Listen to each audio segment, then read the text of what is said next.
Hello दोस्तों, कैसे हैं आप लोग। चलिए आज हम लोग कंटिन्यूटी का प्रोसेस आगे बढ़ाते हुए कुछ और प्रॉब्लम्स करते हैं। तो एक कंटिन्यूटी की तीसरी क्लास है। इसमें कुछ क्वेश्चन सॉल्व करेंगे हम लोग, और कंटिन्यूटी में जो कुछ विशेष प्रकार के फंक्शन होते हैं, कैसे हम किसी फंक्शन को देख के पहचान पाएं कि वो फंक्शन कंटिन्यूअस है कि नहीं है। तो फंक्शन का हम लोग इसमें प्रॉपर्टी के बारे में भी डिस्कस करेंगे कि कौन सा फंक्शन सदैव या ऑलवेज क्या होता है, कंटिन्यूअस होता है, और कौन सा फंक्शन जो है किस किस प्रकार के फंक्शन में हम लोग को कंटिन्यूटी चेक करने की जरूरत पड़ेगी। चलिए कुछ ऐसे कुछ क्वेश्चन लेते हैं, एक दो क्वेश्चन, इसके बाद जो है प्रोसेस आगे बढ़ाएंगे। कि एक फंक्शन इस प्रकार से है इसमें कि 1 + cos x अपान में tan स्क्वायर एक्स डिफाइन है कब, जब x is not equal to pi है, और फंक्शन का वैल्यू 1/2 है जब x इज इक्वल टू क्या है, पाई है। कह रहा है कि x इक्वल टू पाई पर फंक्शन का क्या हमको कंटिन्यूटी चेक करनी है। तो इस प्रकार के फंक्शन को मैंने बता ही रखा है कि जब इक्वल टू और नॉट इक्वल टू की बात करें, तो उस कंडीशन में जब नॉट इक्वल टू होता है, नॉट इक्वल टू वाले फंक्शन, नॉट इक्वल टू वाले जो है कंडीशन के लिए हम लोग लेफ्ट हैंड और राइट हैंड दोनों लिमिट फाइंड कर देते हैं, और जो डायरेक्ट लिमिट फाइंड करते हैं किसके लिए करते हैं, इक्वल टू के लिए करते हैं। तो आपको पता है कि इसमें बोल रहा है कि एक्स इक्वल टू पाई पर आपको क्या कंटिन्यूटी फाइंड करनी है, कंटिन्यूटी चेक करनी है। तो आप डायरेक्ट लिमिट की बात करेंगे, तो डायरेक्ट लिमिट क्या हो जाएगा, limit x tends to zero, x tends to zero. Direct limit के लिए कौन सा फंक्शन लेंगे, ए वाला फंक्शन लेंगे। तो इस फंक्शन में कोई वेरिएबल है नहीं, x की वैल्यू कुछ रखेंगे, तो डायरेक्ट लिमिट की वैल्यू कितनी आ जाएगी आपकी, 1/2 आ जाएगी। तो डायरेक्ट लिमिट हम देख पा रहे हैं यहाँ पे कि डायरेक्ट लिमिट की वैल्यू हमारी 1/2 आई। ओके, तो ऐसे अगर हम लेफ्ट हैंड लिमिट की बात करेंगे, लेफ्ट हैंड लिमिट की, तो लेफ्ट हैंड लिमिट निकालने का फार्मूला आपको पता है कि लेफ्ट हैंड लिमिट में h मान लेते हैं, h की जो है h टेंस टू जीरो लेते हैं, और f a माइनस एच लेते हैं। आपको पता है ए की वैल्यू वही होगी जिसके लिए कंटिन्यूटी हमको क्या करनी है, यहाँ पे चेक करनी है। तो आप देख पा रहे हो ए की वैल्यू पाई ले लेंगे, limit h tends to zero, f pi minus h हो जाएगा। अब इस पाई माइनस एच का वैल्यू इस वाले फंक्शन में रखेंगे जहां पे नॉट इक्वल टू के लिए है। इसी के लिए हम डायरेक्ट राइट हैंड लिमिट भी फाइंड करेंगे, लेफ्ट हैंड लिमिट भी फाइंड करेंगे। चलिए, तो limit h tends to zero. अब यहाँ पे हम वेरिएबल x के प्लेस पे हम 1 माइनस पाई माइनस क्या रखते हैं, h रखते हैं, पाई माइनस h रखते हैं, sorry cos pi minus h अपान में क्या हो जाएगा, tan square pi minus h हो जाएगा। ओके, पाई का वैल्यू आपको पता है 180 डिग्री मानते हैं, 180 डिग्री। तो यहाँ पे कुछ समझना पड़ेगा आपको कि जैसे हम लोगों ने पढ़ा होगा, आप ध्यान दे पा रहे होंगे कि इसको यहाँ पे 0 डिग्री लेते हैं, यहाँ पे 90 डिग्री लेते हैं, यहाँ पे 180 डिग्री, और यहाँ पे 270, फिर यहाँ से 360, फिर 90 का ऐसे ही आपका जो है चक्रण चलता रहता है। तो इसमें जानते हैं ट्रिग्नोमेट्रिक जो भी आपका अनुपात होता है, इसमें ऑल वैल्यू क्या होती है, पॉजिटिव होती है। यानी साइन ले लें, चाहे कॉस ले लें, टेन ले लें, सेक ले लें, कॉट ले लें, कोई वैल्यू क्या होता है, यानी 0 और 90 के बीच में साइन का या कॉस का या टेन का या कॉस, कोसेक, सेक, कॉट, किसी का भी वैल्यू ले लें, सब वैल्यू पॉजिटिव होती है। और 90 और 180 के बीच में आपको पता है कि साइन और कोसेक की कोई भी वैल्यू ले लें, 90 और 180 के बीच में सब पॉजिटिव होती है। इसमें क्या होती है, tan और कॉट पॉजिटिव होता है, किसके लिए, 180 और 270 के बीच में, 180 और 270 के बीच में। और इसमें क्या होता है, कॉस और सेक पॉजिटिव होता है, किसमें, 270 और 360 के बीच में। तो आपको यहाँ पे पता होना चाहिए कि आप पिछले क्लास में ये पढ़ चुके होंगे कि कोई भी वैल्यू अगर 180 प्लस माइनस थीटा की बात करें, त्रिकोणमितीय अनुपात में से अगर किसी के लिए भी 180 प्लस माइनस थीटा की बात करें, तो 180 प्लस माइनस थीटा के लिए कोई भी त्रिकोणमितीय अनुपात चेंज नहीं होता। यानी कहने का मतलब साइन साइन में ही रहेगा, साइन साइन में, कॉस कॉस में, कॉस कॉस में, टेन टेन में, कॉट कॉट में, सेक सेक में, और कोसेक कोसेक में, कोसेक कोसेक में, कोसेक कोसेक। इसका मतलब क्या हुआ, आप पीछे पढ़ चुके हैं कि अगर हम बोले कि साइन 180 माइनस थीटा हो, तो साइन थीटा ही होगा, क्या होगा, साइन थीटा। यानी यहाँ पे वैल्यू चेंज नहीं होगी, साइन का साइन ही रहता है। 180 माइनस थीटा यानी ये वाली वैल्यू दूसरे चतुर्थांश में गई ना, और दूसरे चतुर्थांश में साइन क्या होता है, प्लस होता है, इसलिए मैंने यहाँ प्लस करा। अगर यहाँ पे अगर मैं बात करूं कॉस, कॉस 180 माइनस थीटा की बात करें, कॉस 180 माइनस थीटा की बात करें, तो 180 में से कुछ भी माइनस करेंगे दूसरे में जाएगा, दूसरे चतुर्थांश में जाएगा, तो दूसरे में कास क्या हो जाएगा। आपको पता है कि इसमें केवल साइन और कोसेक क्या होता है, पॉजिटिव होता है, उसके बाद कोई भी वैल्यू ले लेंगे क्या हो जाएगा आपका, निगेटिव होगा। तो यहाँ पे कॉस है तो कॉस इसमें निगेटिव होगा, बट इसमें चेंज नहीं होगा, कॉस का कॉस ही रहेगा, यानी कॉस थीटा ही होगा। यहाँ पे जिस कास का कॉस ही रहेगा, टैन का टैन ही रहेगा, कॉट का कॉट ही रहेगा, सेक का सेक, कोसेक का कोसेक। यानी अगर कहें कि टैन 180 माइनस थीटा की बात करें तो टैन 180 माइनस थीटा की बात करेगा तो यहाँ आपको पता होना चाहिए कि अब यहाँ टैन 180 माइनस थीटा, तो यहाँ टैन थीटा तो फिक्स होगा, अब प्लस होगा कि माइनस, इस बात को डिसाइड करना है। तो 180 में से कुछ माइनस करेगा तो आपको पता है दूसरे चतुर्थांश में जाएगा, और दूसरे चतुर्थांश में टैन क्या होता है, माइनस होता है। तो इस प्रकार से ये चीज समझ में आया होगा। तो यहाँ पे आप देखिएगा ध्यान से कि पाई को हम पाई का वैल्यू 180 अंश मानते हैं, तो आप यहाँ देख रहे होगे कि यहाँ पाई माइनस एच है, यानी 180 माइनस थीटा है, 180 माइनस थीटा है, तो आपको पता है कॉस थीटा ही होगा, बट क्या होगा, माइनस होगा कि प्लस होगा। तो आप देख रहे हो पाई में से 180 में से कुछ भी माइनस करेगा दूसरे चतुर्थांश में जाएगा। यहाँ लिख सकते हो limit h tends to 0 1 plus 1, अब यहाँ माइनस हो जाएगा, क्यों माइनस हो जाएगा, क्योंकि 180 में से कुछ भी माइनस करेगा दूसरे में जाएगा, दूसरे में कास क्या होता है, माइनस में होता है, तो कॉस एच लिख सकते हैं यहाँ पे। ओके, और यहाँ क्या हो जाएगा, ए भी माइनस में होगा, tan 180 minus theta minus tan theta होता है, बट क्या यहाँ स्क्वायर है तो स्क्वायर वाला क्या हो जाएगा, अगर माइनस का स्क्वायर करेंगे तो फिर पॉजिटिव हो जाएगा, होगा तो ओरिजिनली में माइनस, लेकिन ये वर्ग है वहां पे, तो वर्ग करेंगे माइनस का तो क्या हो जाएगा, पॉजिटिव हो जाएगा, यानी tan स्क्वायर एच हो जाएगा। फिर नेक्स्ट स्टेप में क्या करते हैं, यहाँ पे हम परमीकरण कर देते हैं इसका, अंश और हर में 1 प्लस कॉस एच से मल्टीप्लाई कर देते हैं। चलिए लिमिट एस टेंस टू 0, इसका करेंगे तो ये वर्गांतर हो जाएगा, वर्गांतर होगा इस वाले फार्मूले पे, ए स्क्वायर माइनस बी स्क्वायर वाले पे। अगर क्या होता है कि a माइनस बी और a प्लस बी होता है, आपको पता ही है कि अगर एक ब्रैकेट में a माइनस बी और एक ब्रैकेट में a प्लस बी हो तो हम ऐसे लिख सकते हैं। तो वैसे ही 1 का स्क्वायर 1, इसका स्क्वायर करेंगे तो माइनस कॉस स्क्वायर एच हो जाएगा। ओके, यहाँ क्या हो जाएगा, tan, अगर मैं बात करूं tan को बात करूं तो tan आप जानते होंगे यहाँ पे फार्मूला, tan थीटा बराबर आप साइन थीटा बटा में कॉस थीटा भी लिख सकते हो, tan थीटा बराबर साइन थीटा बटा में कॉस थीटा होता है, आप क्लास 10th में 11th में पढ़ चुके हैं इस चीज को। तो यहाँ tan थीटा को कन्वर्ट कर लें साइन और कॉस में तो क्या हो जाएगा, साइन स्क्वायर एच अपान में कॉस स्क्वायर एच कर सकते हैं, और क्या हो जाएगा ब्रैकेट में 1 प्लस कॉस एच। इतना समझ में आया होगा आपको, इसको हम इरेज करते हैं। ओके, आप इसको नोट कर लीजिएगा किन किन फार्मूले का कब कब यूज हो रहा है, आप ध्यान देना थोड़ा सा इस पे।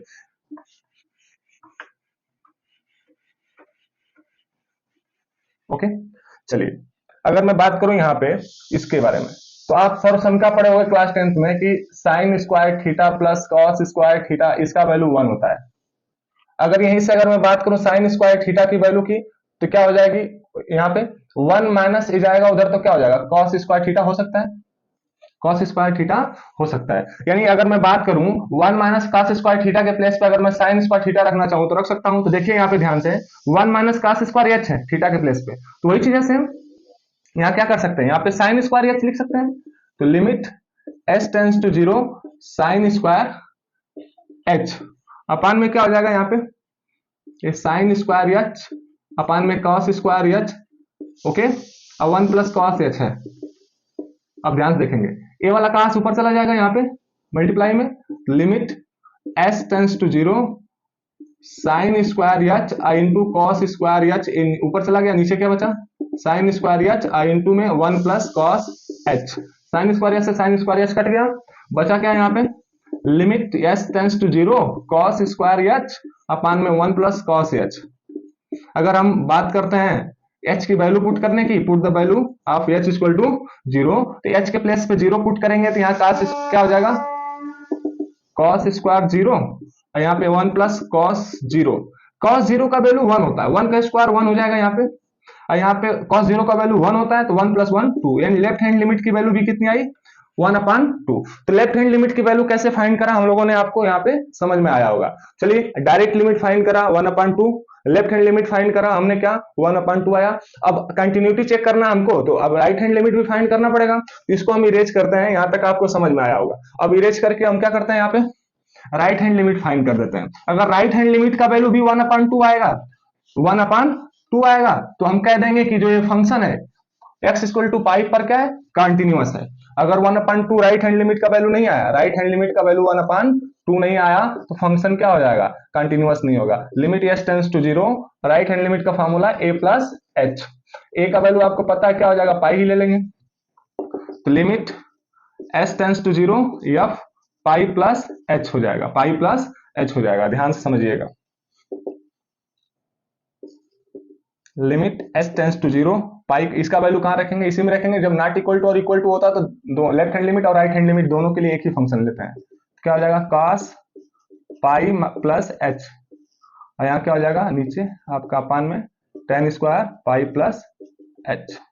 ध्यान दीजिएगा ये पाई 180 प्लस थीटा गया, 180 प्लस थीटा गया, यहाँ पे पाई का वैल्यू यहाँ पे 0, यहाँ पाई बाई 2 बोलते हैं 90 को, 180 को पाई बोलते हैं, 270 ओके, 270 को क्या बोल देते हैं हम लोग 3 पाई बाई 2 ओके, और यहाँ क्या बोलते हैं 360 को 2 पाई बोल देते हैं, क्या बोल देते हैं 4 पाई, सॉरी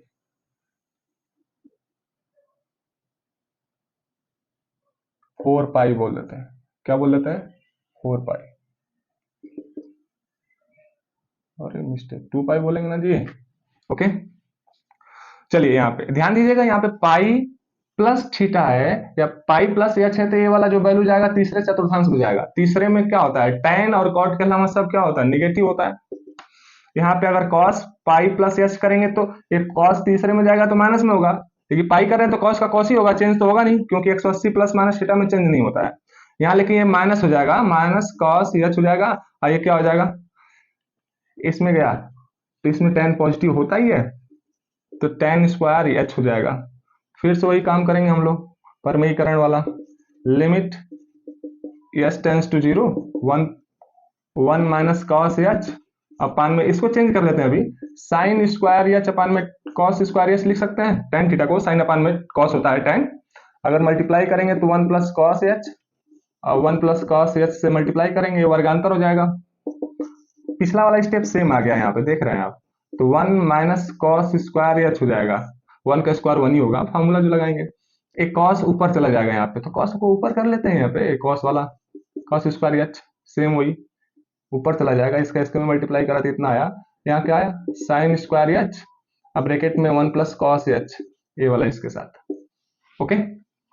आप जानते हो ये दोनों वैल्यू सेम है, 1 माइनस कॉस स्क्वायर थीटा बराबर साइन स्क्वायर थीटा, इस फार्मूले से इन दोनों को काट दिया हमने, बचा ये वाला, बचा है ना एच इक्वल टू वैल्यू क्या पुट कर लेते हैं हम लोग 0, तो यहाँ पे कॉस स्क्वायर क्या हो जाएगा कॉस स्क्वायर 0 अपान में 1 प्लस यहाँ क्या बचा कॉस 0 का वैल्यू 1, ये क्या हो जाएगा 1, इसका वैल्यू भी 1, कॉस 0 का वैल्यू 1 होगा तो 1 का स्क्वायर 1, यहाँ 1 हो गया तो क्या हो जाएगा, यहाँ भी राइट हैंड लिमिट की वैल्यू भी कितनी है 1/2। अब देख रहे हो left hand limit, right hand limit और डायरेक्ट लिमिट दोनों की वैल्यू क्या आई, तीनों की वैल्यू सेम आई, तो कह सकते हैं कि फंक्शन जो है या f जो है x इक्वल टू पाई पर क्या होगा सतत होगा, 5 पर x इक्वल टू पाई पर सतत होगा, कंटिन्यूअस होगा। तो यानी यहाँ समझ में आया होगा कि क्वेश्चन में, इस क्वेश्चन में किस प्रकार से हम लोगों ने कंटिन्यूटी चेक की है, बहुत ही अच्छा क्वेश्चन था अपने आप में ओके। तो जब भी इस प्रकार का फंक्शन आए तो आपको घबराने की जरूरत नहीं, आराम से सॉल्व करो, पेशेंस बना के आपका आ जाएगा आंसर। तो अभी आपको समझ में आया होगा, नहीं समझ में आया होगा तो वीडियो क्या करके पॉज करके अच्छे से इसको समझने की कोशिश करिएगा,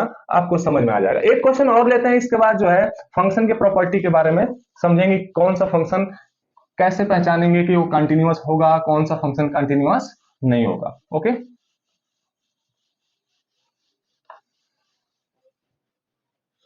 एक क्वेश्चन लेते हैं, और क्वेश्चन जो है इस तरीके से है, एक फंक्शन है या फिर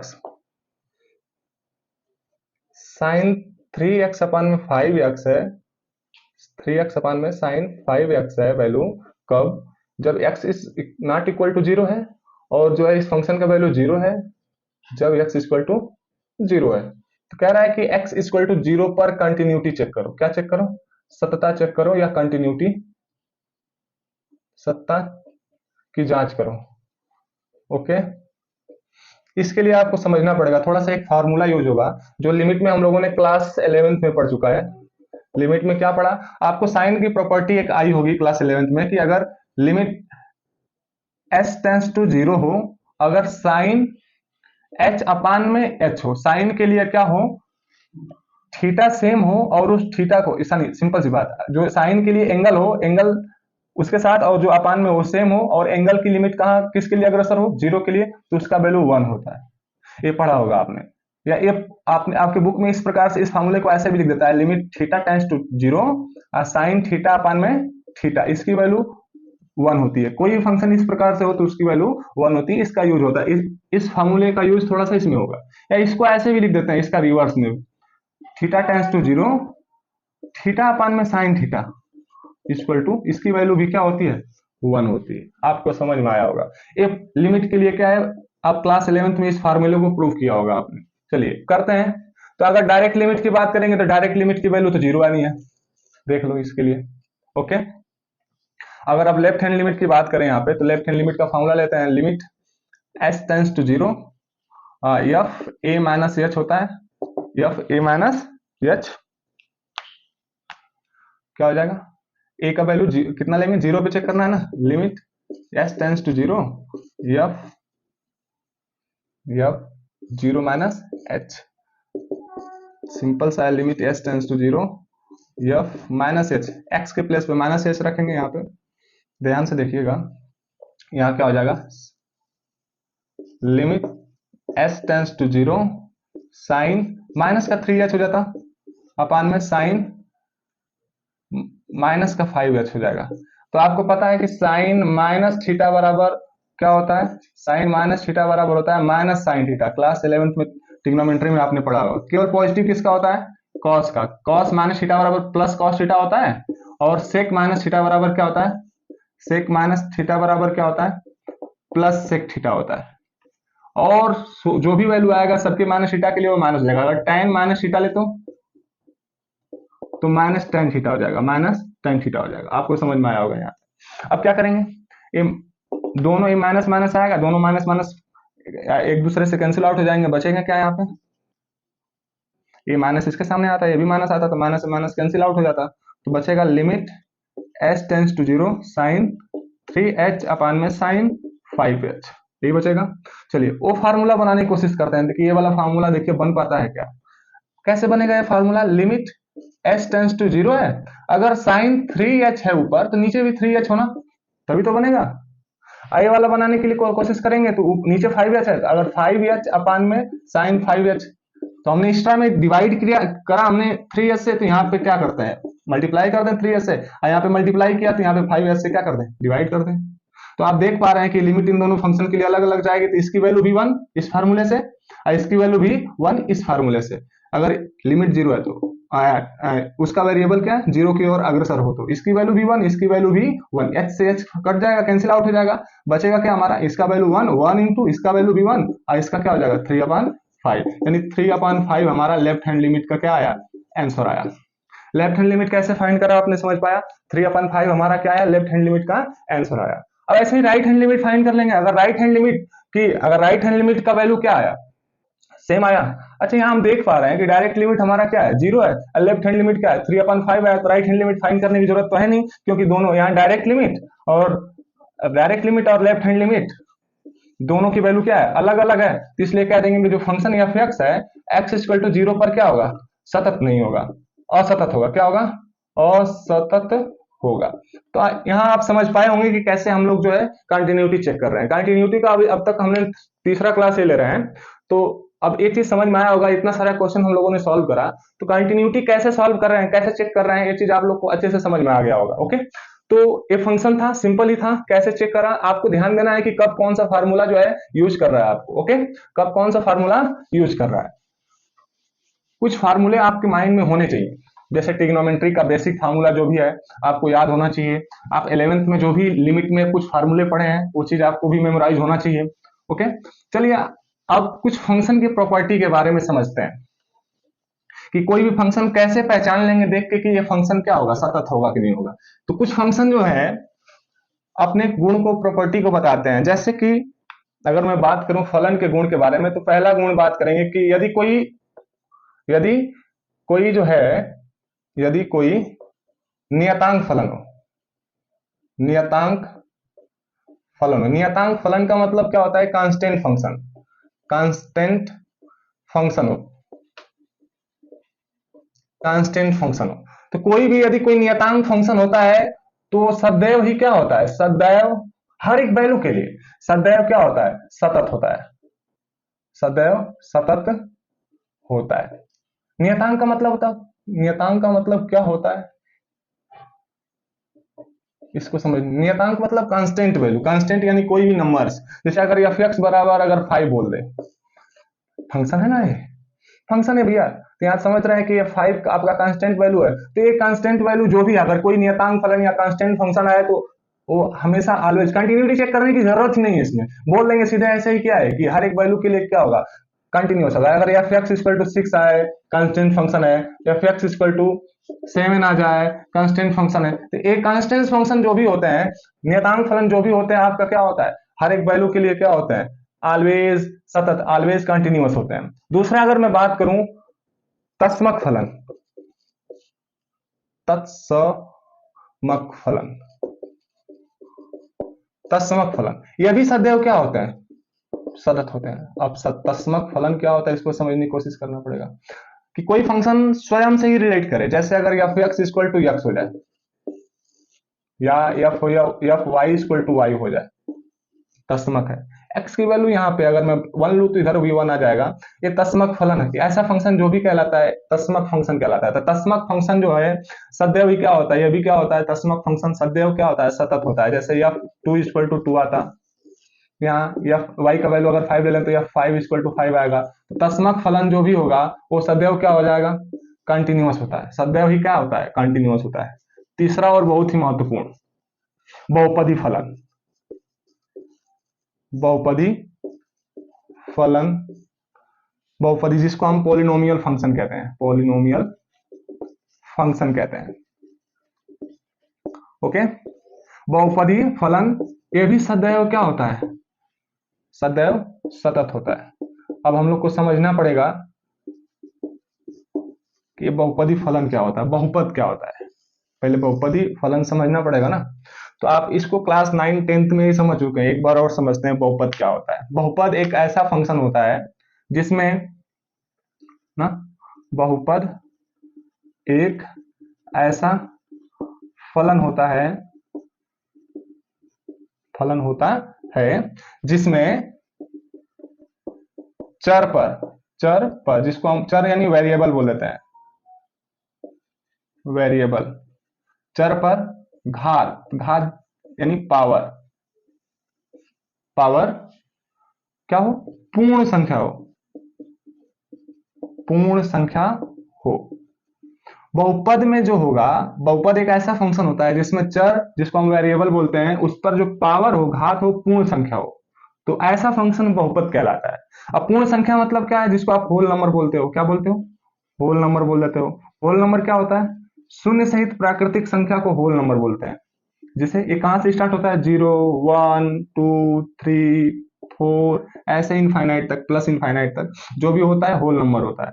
तो अगर किसी भी फंक्शन में चर पर जो है अगर घात में होल नंबर है तो वो फंक्शन बहुपद फलन कहलाएगा, बहुपद वो फलन बहुपद फलन कहलाएगा। जैसे 2x² प्लस वाई, तो यहाँ पे चर है, देखो ये है, इसका घात देखो, इसका कुछ नहीं तो 1 है, तो ये 2 भी पूर्ण संख्या और 1 भी पूर्ण संख्या, तो ये हमारा क्या है, बहुपद फलन कहलाएगा। क्या कहलाएगा, बहुपद फलन कहलाएगा। यानी ये बहुपद फलन आप क्या कह सकते हो कि चर के हर एक वैल्यू के लिए क्या होगा, सतत होगा, चर के हर एक वैल्यू के लिए सतत होगा। 2x², इसी को हम ऐसे भी लिख लें, 2x² प्लस x लिख लें, तो भी ये भी क्या है, बहुपद है, क्योंकि बहुपद में चर का घात देखो, ओनली पावर देखो, पावर अगर पूर्ण संख्या हो तो बिना कंडीशन का हम कह सकते हैं कि बहुपद है। जैसे अगर 2x के power 6 plus 5x² plus 9x, ये है, देखो अगर बोल दे इसमें कि पहचानो ये बहुपद है कि नहीं, बहुपद है, बहुपद है। कैसे, क्योंकि यहाँ पे x के पावर 6, यहाँ पे 2, यहाँ कुछ नहीं तो 1, कुछ नहीं तो क्या है 1, पावर में कुछ नहीं होता है तो 1 होता है। तो देखो सब पूर्ण संख्या है पावर में, जब कोई भी किसी भी चर के पावर में पूर्ण संख्या होता है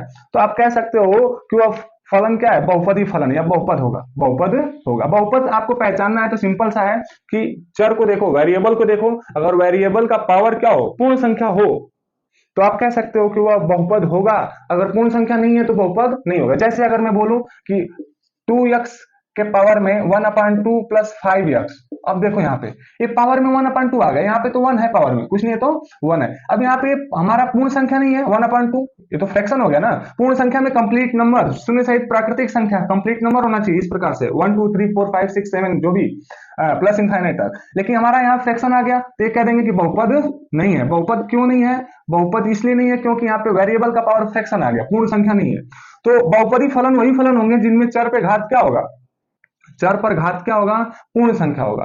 तो अगर कोई भी बहुपदी फंक्शन होगा तो वो वेरिएबल के हर एक वैल्यू के लिए सतत होगा, चेक करने की जरूरत नहीं है। अगर मैं इसको बोलूं कि अगर ये क्वेश्चन हमने लिया 2x² प्लस x है, अगर बोलूं कि x इक्वल टू 1 पे चेक करो कि कंटिन्यूअस है कि नहीं, कंटिन्यूअस है सर, क्योंकि ये बहुपदी फलन है। x इक्वल टू 2 पे कंटिन्यूअस है कि नहीं है क्योंकि यह बहुपदी फलन है। तो यानी जो आपका पॉलिनोमियल फंक्शन होता है वेरिएबल के हर एक वैल्यू के लिए क्या होगा, कंटिन्यूअस होगा। आपको उसको चेक करने की जरूरत नहीं है, direct limit, left hand limit या राइट हैंड लिमिट निकालने की आपको जरूरत आवश्यकता नहीं पड़ेगी। तो आपको ये समझ में आया होगा कि कैसे हम चेक कर पा रहे हैं कि कोई भी बहुपदी फलन क्या होता है, कैसे हम चेक करेंगे कंटिन्यूअस होगा। कंटिन्यूअस हो कि बस बहुपद है, क्या बहुपद है तो अपने हर एक वैल्यू के लिए क्या होगा, कंटिन्यूअस होगा। ओके, तो एक वैसे ही अब अगर मैं बात करूं ऐसे नेक्स्ट प्रकार के फंक्शन की, यहां ध्यान देना आपको, कोई भी फंक्शन कैसे पहचानेंगे बहुपद क्या हो,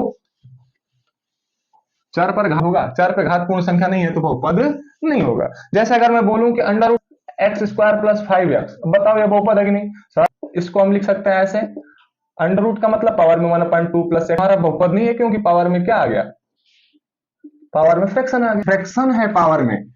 ओके, अगर पावर में फ्रैक्शन है तो बहुपदी फलन नहीं होगा, राइट। अगर नेक्स्ट की बात करेंगे साइन फंक्शन की, अगर कोई फंक्शन तो साइन फलन भी क्या होता है, सदैव सतत होता है, हर एक वैल्यू के लिए क्या होगा, सदैव सतत हो। साइन फंक्शन भी सदैव सतत होता है। वैसे कास फंक्शन भी, कास फंक्शन सदैव सतत होता है, सदैव सतत होता। बोल दे अगर कोई function f(x) equal to sine x only, I पर एक कंटिन्यूअस है कि नहीं, है सर क्योंकि ये साइन फंक्शन है, समझ में। वैसे कास फंक्शन भी हर एक वैल्यू के लिए क्या होता है, कंटिन्यूअस होता है, राइट ना, कंटिन्यूअस है अपना। लेकिन अगर मैं बात करूं tan, cot, sec, cosec की, ये सब अपने प्रांत के लिए, ये सब क्या है, एक tan, cot, sec प्रांत, जिसको हम डोमेन बोलते हैं, क्या बोल देते हैं, डोमेन बोल देते हैं, के लिए ही सतत होता है। किसके लिए, अपने प्रांत के लिए ही सतत होता है।